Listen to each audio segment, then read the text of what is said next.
Hey guys, and welcome back to another episode of Everquest Old School. And on tonight's episode, we are down in Seb. And when I say we, I mean just me for now. I do have Nano Old 3 joining me later today, but for now, I have started a group down here. And I know most of you are pretty happy about that. You guys have expressed a lot of interest in seeing more high level content. And we do like to bring that to you. We have talked about this in the past. Just the fact that some days we are able to log on for long periods of times, and other days we may only have like an hour or two to kind of really get on and play. Seb is one of those zones, in case some of you out there have never been here before, you're kind of seeing the high level content for the very first time. Seb is one of those zones where it can take you a good 45 minutes to an hour just to get down to a group spot. Now, of course, the more you've been here, the better your equipment is, and the higher level that you are, the faster you're going to be able to get down to your group. I've seen groups just run through this zone without even really stopping and do just fantastic. And my guys are taking some damage from that ice comet and area effect right there. Now, most of them are casters or not the most tankish type classes we have. So I'll go over a little bit of what we have. We have a mage, you can see sitting over there, sub on the right in the, I think that's a bonecaster robe. And then we have a Bazik, which is a enchanter, obviously made out of tissue paper. And then we have a monk who is mainly doing our tanking for us at the moment. And as I said before, Nano's going to be bringing his bard. So we're going to have him to be able to tank for us, and he does fantastic, considering the fact that we're not really going any place too particularly that hard. ABC is one of the first little areas that you're going to get to experience this zone kind of its I would say all its glory, but it really is just a stepping stone to show you how difficult the rest of the zone can be. And like I said, this one I think takes longer than pretty much any place else. ABC, you have to go to the right when you first zone in, whereas Disco, you go around the entrance to the or to the exit, I should say, right next to NG. NG is almost always camped, and if NG is camped and they got a decent enough group in there, then they are most likely pulling the spiders, the carapace, from over next to Disco. So there's a little bit already clear. And then, of course, it's the exit. So if any groups are leaving, then the area becomes a little bit more clear because of that. Let's see. Yo. Oh, Seriato. This makes getting through SG a thing of the past. Nice. Nice. Those are really, really expensive. Let's say congrats, man. But yeah, so that area tends to be a few less mobs just because people are killing them. Whereas ABC, I don't really know why anybody would be over here killing mobs other than for experience. And the experience in this area is not the greatest in the game. Obviously, it is Seb, so you're going to get a decent amount of experience regardless. But Disco, if you're looking for experience, Disco is the place to be. Disco is going to give you a massive amount of experience, and it gives you pretty decent loot too. Now, once you get a high enough level, I would say around 57 to 58, you're definitely going to want to start pushing yourself a little bit more going into CE, that's Crypt and Emperor's group, or maybe if you can possibly be the right class, mainly a cleric or healer of some sort, you might be able to push your way into King. But King is normally around level 59 or 60, especially if you tend to be in the melee type category. Let's see what they're saying. So we want a tank and DPS. Was going to ask skilled. Yeah, got a bard coming soon, but he's still not on at the moment. So yeah, tank be good. Yeah, I just want to make sure they don't give away Nonal's spot. But yeah, so a pretty decent zone, like some of the best experience in the game to level. If you want better loot, you're going to have to go to some pretty outrageous places. Maybe Velks if you are trying to get something very specific, but the experience in Velks is almost non-existent. I know some of you out there have said, oh, the experience over there is really not as bad as you guys make it sound. I guess it depends on the class and how you go about fighting in that zone. If you go into that zone as somebody who can solo, then chances are you're going to get a lot more experience than somebody who's going in there as a cleric who needs kind of a group to, camp pretty much anything in there. I've seen people do it before.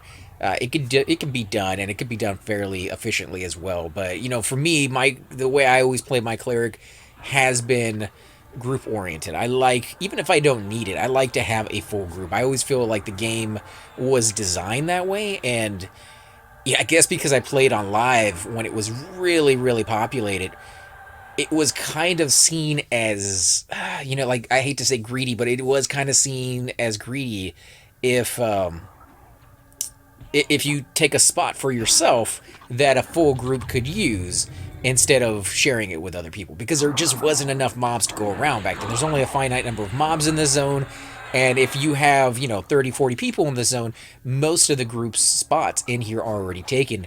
Back on live, you used to have like 150 on any different given day, and a lot of those people would be sitting there waiting for their chance to just get on the list for a room, but there were more spaces available for kind of like the off group. So like this area over here in front of us, the doorway that you see almost directly in front of me right now, is the jail, and there used to be groups that would sit in there and kill those creatures. I almost never see anybody in there killing at all. Like, just, I don't think I've seen one single person in there since I've been back ever camp that as an actual spot. They move on to something else, or they just don't go in there. And it's weird because the creatures don't even get killed. It's not like somebody else is killing those creatures. Nobody goes in there at all. Looks like singles. So we're going to ABC, or should we stick around here? ABC is fine with me. Let's see, what is this? Blizzard. Oh, somebody already linked it. Can chill here till more. Okay, that's fine. So he's just gonna have to pull a little bit further. 60 Enchanter LFG. We already got one, so probably not. 59 Rogue. That's not too bad. He's a little high, and normally I would say that's not a big deal because we're just kind of after experience. But that's one of the reasons I'm kind of hesitant to put him in, is because the higher the level people you have in your group, the more they're going to pull away from the rest of them. And ABCs are already pretty abysmal on the experience wise. I guess I shouldn't use it as abysmal, because it is pretty decent when you first get in here. If you get in here at like 54, 55, which is way too soon in my opinion, that's what we came over here with Doom. And yeah, maybe if he had better equipment at the time, he'd be able to, so much dispels all cleric buffs gone. Yeah, that's why he's taking so many hits. Let's see, what do I got up? Ages. Well, that one's really expensive on the mana, so let me give him some junk buffs. Yeah, as a pooler, you definitely, guys, want to have some ability to cast junk buffs on yourself. Now, obviously, you're going to want extra ones put on you, and that's exactly what I'm doing here. But, yeah, some of these mobs, they're just going to do it. They cast a Dispel, and it takes away 3 buffs at a time. Even if you're keeping up with it, it can be pretty rough for you to make sure you don't lose anything that you don't want to lose. So let's give him... we got poison and fire. Let's give him poison and fire. I guess that's good for now. Poison. There we go. Resist disease and cold. He's rooted as well. That happens all the time as a tank, so he's going to have to just kind of sit there and deal with it for a minute. There you go. Cold as well. Now, again, I have no way of knowing when these actually get dispelled off of him. So unless he's keeping up with it, literally letting me know every single time. And some tanks love to do it, and some tanks absolutely hate to keep letting the whoever the buff guy is, whether it's a shaman or a cleric or someone, or druid or something like that. They don't like to keep bothering them, especially if they know that they're running low on mana. So some of them just kind of put up with the fact that they're not going to have any buffs on. Finally, good pet. It took him a while. He was just saying that he got a new pet, and he wasn't sure which one that he should use, whether it should be an earth pet or an air pet. And in my opinion, I would go with the one that gives you the most damage if you have a good enough tank at your ready. Somebody who's keeping the aggro. But since we don't really have a true tank at the moment, and I hate, again, to say something like that because we do have a monk, I guess it depends on the monk, like how geared he is, because I have seen monks that have tanked better than some warriors that I know. I'm not talking about Doom, but I have grouped with quite a few warriors in this game, and some of them, with their equipment not being what it could be, can use heroes and symbols when mana permits. Definitely will get you those because you need the hit points. Oh my god, he's about to die. There we go. That did way too much on his health for what it should be. So yeah, he needs more hit points. Jeez, one little tiny remedy did that much. Who wants that staff for pet? Can I use? You're more than welcome to snag it. I don't know which one they're talking about, but let's go ahead and put symbols on our enchanter.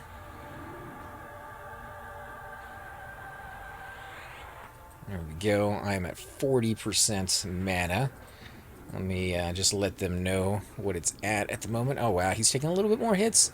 And I like to keep my enchanters full on life. I know some of you out there are like, man, you know, if he's not taking hits at the moment, you don't necessarily have to heal him up right away. But enchanters, they take hits so quickly and just kind of out of the blue if you're not quite paying attention, especially if you're watching the health bar of your warrior, your tank, whoever it might be, and you're like, oh, you know, he's doing fairly well. Then boom, all of a sudden your enchanter is down to like 20%. Just didn't. All he took is like 2 hits and he's down to 20%. So if you don't have him completely healed up, then you know, that 20% that he'd be down to is death, because he was already at 80%. So I like to keep him fully maxed out as much as possible. Oh wow, these guys are draining my mana. These necromancers, I think they're pretty nasty with their dots, and he probably dispelled everything I just put on that guy. So he's taking hits. Oh man, there goes the enchanter again. I guess I'll do it. Bite the bullet on that one. I'll heal him up, and then we will give a heal over time on the monk. I like to do heals over time on monks rather than a big heal. Now, I could be wrong on this one, but I like to do that because more often than not, and I think it's just bad luck on my part, but more often than not, I will throw a big heal on a monk just to have him immediately, either right before it lands, use his mend, or right after it lands, hit his mend, and then he's just like, oh, it went to waste, and nobody's feeling good about that one. So I don't know. I think if you use a heal over time, at least it gives him a chance to see that his life is going back up, and whether he wants to judge on whether he uses his mend or not. With my monk, I tend to use my mend in situations where I feel it would be a boon to him. So I don't just use it every single time it pops up. If I see the cleric is a little bit low on mana, I'll be able to pop that in there. I do use it quite a bit, so it's not like a lay of hands or harm touch or something like the Shadow Knights and the Paladins have. It comes back a lot quicker, so you're more, kind of willing to use that a little bit faster. And yeah, my heal over time on this guy kept his life at even, so he has quite a few dots on him. And the enchanter is taking some damage, and I am now at 20%. Let me toss one more heal on him. Okay, 70% is where he's going to have to stay. I would like to heal him again, but I'm only at 15, so I need to chill for a second and let my mana go back up, because I am really, really low. Whew. All right. Well, Nano, I don't know where you're at, man, but I need your songs, dude. I need your mana songs. And we need a good tank. We need a warrior, a paladin, maybe a Shadow Knight would be good. I like the feigned death of Shadow Knights, but I don't know, if you put a Shadow Knight and a paladin right next to each other with equally geared equipment, that's hard to do because each one gets, different things based off of what they need as a class. But if they were very close to being equally geared, I hate to say it because my very first character was a Shadow Knight, but I feel from playing a Cleric that the Paladins tend to tank slightly better. They don't pull as good, but they do tend to tank a little bit better. Or maybe it's just the pieces they get are easier, that they get a lot more, AC and just better gear faster. Because I do know when I go in for a Cleric, and of course I concentrate on the equipment that I can get in that I do see a lot of Wisdom AC pieces. I don't see as many AC Intelligence pieces. And I know they were a lot harder to find back in the day when I was playing my Shadow Knight. I was always kind of pushing to get that better gear that I actually had to go out of my way to get. And I think the reason behind that is Clerics use plate, and they need Wisdom. Not necessarily AC, but they need Wisdom. And Paladins use pretty much this same equipment, whereas Shadow Knights, they don't really share that with anybody. I mean, Enchanters, necromancers, wizards, like they need intel, but they don't wear plate. So you are one of the few classes out there that need both of those things. Let's see, alpha on what we're rolling. Let's see, alpha. Alpha is good. Alpha is good. Okay, so I'll let them figure out who's getting what. Alpha, little cash, roll damage. Sure, sounds good. So I'll let them do the loot, even though I supposed to, as a cleric, tend to be the guy that does it. This is a pretty well oiled group. They seem to have their stuff together. They know what they're doing. I just don't want anything to rot, so I'm making sure that they, because if a diamond sits there for too long, somebody's gonna loot it, somebody's gonna get upset, and then the group's gonna fall apart. So you do have to, at a certain point, realize that the motivation behind a group is not solely for experience. They also are trying to go after loot, in the sense of, let me random 100. There we go. Ooh, 88. Wow. Nice. I can't believe I beat him by one. I bet the guy's sitting there thinking that's pretty heartbreaking. I've done that before on the other end. Usually my rolls are complete and total garbage, so I'm happy about that when I won something for once. Got a little bit of money to go towards my Peridot fund, and I did hear that I have, what is it? Is it the Fang? It's something. I forgot what the piece is, but it's the piece from Viofang down in Dragon Necropolis. It only drops once a day now, every 24 hours, if you kill it. And one of the things about that area is a lot of people want it. It's a really good crown if you do the quest for it. And I have that piece. We did it with the guild that I was in before it went to that point. It was actually, I think, every 27 minutes or 37-minute spawn. And we went over there with the guild one day and we were just killing that thing for hours upon hours. Every single person that wanted one got one. Now I hear they're going for like 35K, and I'm thinking about selling mine so that I can get my epic, because I think that's pretty much the only way I'll get my epic. I don't really want to do it again. As I've said this many times, one of the main driving points for finishing that quest off the very first time on live is I kept telling myself that I'd never have to do it again. Like I just do it once, get my epic, and I'll have my epic forever, and that would be the last time I ever have to do it. So yeah, like so many years later, and you're just like, man, I got to do my epic again. Some people don't care, unless we want to move into the room. Shoot. Either works. But yeah, I mean, some people don't mind doing their epic. Some people's are a lot easier than others. I hear the wizard one isn't too bad. I hear the bard one is kind of on the fence depending on how you like to play your bard. If you like to run around a lot and you like to go to places that are a little bit more out of the way and kind of harder to kill, and you got friends, then yeah, that one's not too bad for you. But if you're one of these people who like to solo a lot and you go to a kind of a zone, you sit there and you farm that zone again and again and again until you level up, and you don't really know a lot of people, yeah, that one might be a little bit more difficult for you. And there's so many people who are kind of waiting for the same pieces, like with every epic, that you're gonna have to, either buy the piece or maybe, get into a guild for a little bit. And I hate to say that because, getting into a guild just to get an epic and then getting out for me back in the day, that was just kind of unsightly. Like people didn't like to do that too much. But on this server, on Project 1999, I have noticed that there are certain guilds, like three main guilds in particular, at the very top of rating, that tend to pretty much own any like dragon spawns and things of that sort. So if you want those pieces that they're not selling, and most of the time they sell it. So if you just save up enough money, you can just buy it. But if they're not selling it for whatever reason, maybe they're going through a lot of alts and they're trying to get all their stuff done. If you want those pieces, you have to join their guild, and they know going in that a lot of people join their guild, get their stuff, and then leave. So they got rules in place to make it so that if you do join, it's going to be a little while before you get any loot because they have such a high turnover rate. But they kind of do it to themselves.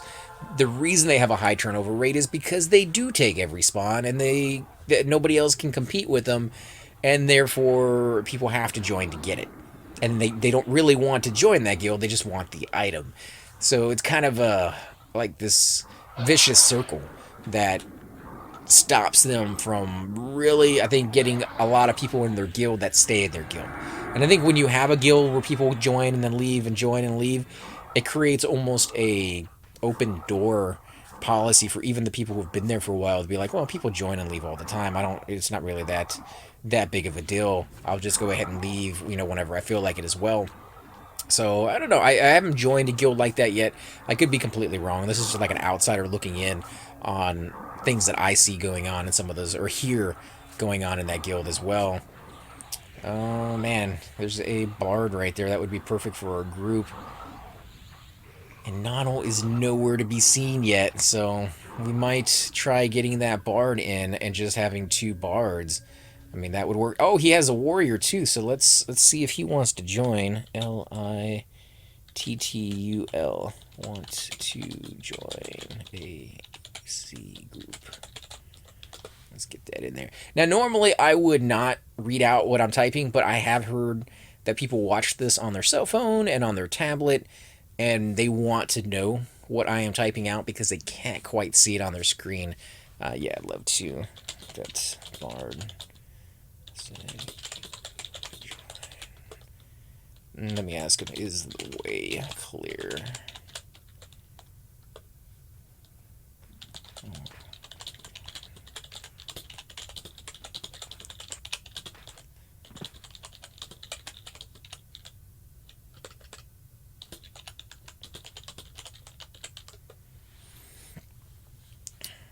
Okay, so yeah, we're gonna have a mana song. That's gonna be amazing. We'll love that. Oh yeah, Crackdown. I'm pretty sure his buffs for the cleric buffs that I gave him were down too, because I see that little light right there go off, that kind of purplish hue that doesn't really do any damage. That is the dispel that they have, and they take off 3 at a time. It's rough. I don't know what you can do to stop that from happening other than just deal with the fact that you're going to be casting your buffs again and again. I can only imagine, because I suck at playing a shaman, and I watch Super Bits and Bob, and he's absolutely amazing at it. But like, I imagine as a shaman in a zone like this, if you get somebody who either has really low magic resist and that thing lands all the time, because you can resist a dispel, and sometimes if it's supposed to take away 3, it only takes away 2, or sometimes 1 or none. If you have somebody who gets hit by it and they always have 3 taken away from them, then yeah, like that's a lot of mana. I can make my way down. You in the camp now. We are. Let's see. That's all the. Oh crap! He's gonna take some damage here. I wonder if he says I can't make my way down, because he said I can. Where's he at? I don't see him.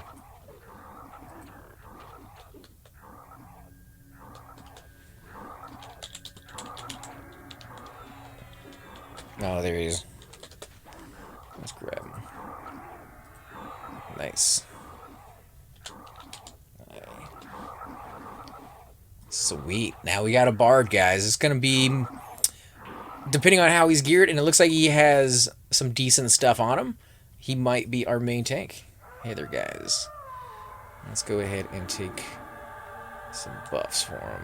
We'll do Heroic Bond here, since we're gonna get this guy. As soon as the other guy gets back, I'll do it, because, he, like I said, probably got dispelled, and he's gonna need it.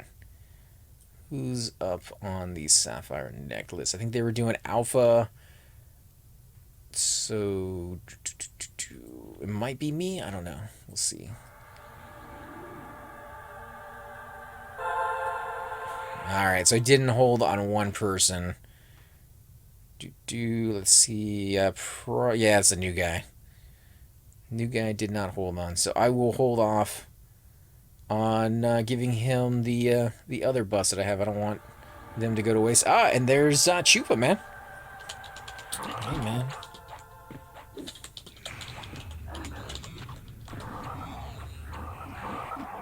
Let me back this up. Well, guy. Oh, crap. Yeah, that's not good. Guys, I think I am going to go ahead and end the episode here. Now, we will be going down to ABC as soon as we can. We also will be doing some rating tomorrow, hopefully, halls of testing. So you're going to get to see this episode tonight. I am shooting this one as the episode that's going to be going on to the channel tonight. And then the next couple episodes will be Seb down in the ABC, maybe in Disco if we can get down there, maybe even King if we can get down there. We're going to be on all night, so hopefully we can get some stuff done. And then maybe in like 4 or 5 episodes, you guys will get to see the halls of testing raid footage. And I hope you guys like that. I know you guys have wanted some higher level content, and I'm going to try to give it to you. The halls of testing is going to be tough, but we're going to do it. And as always, guys, I'm AC Gamer, and I will definitely catch you all next time. Hey guys, and welcome to the disembodied voice of AC Gamer. We are definitely going to be doing a lot more series in the future, but here are a few of them that you guys might find interesting. Of course, you're more than welcome to check them out. I would love to hear your comments. Again, if you do enjoy these videos, be sure to hit that like button, subscribe. It's definitely the indicator that I use to tell if you guys want to see more videos like that, of that particular game style, of that series in the long run. So when you guys leave comments down, it helps me decide whether we should keep doing it, as well as whether you want to see games like that in the future.